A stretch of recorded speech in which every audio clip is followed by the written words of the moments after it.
In order to deal with anti-Semitism, we have to be able to recognize it. We have to understand something about what drives it, what anti-Semites are anti, and what's at stake in coming to terms with it and engaging it and dealing with it.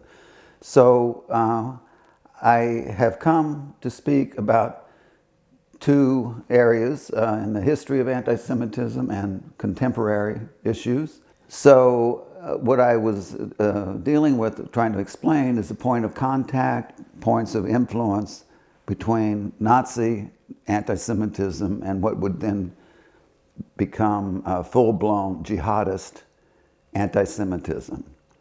And I was showing that there are points, that there are parallels and influences between the two.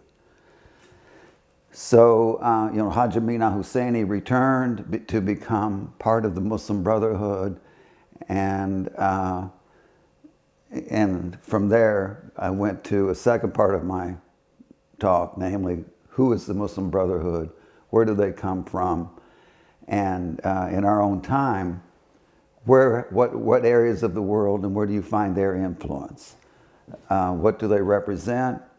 What do the offshoots of the Brotherhood represent? I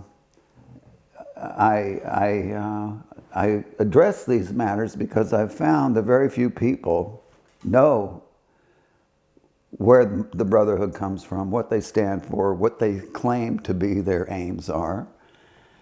We have political leaders in the United States who want to dismiss the Brotherhood as a nonviolent and secular organization, which is not the case.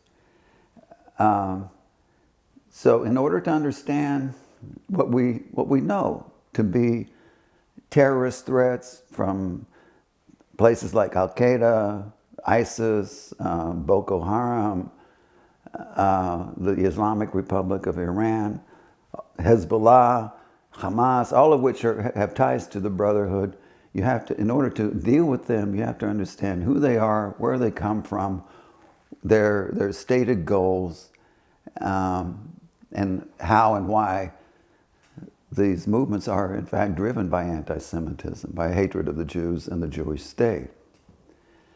So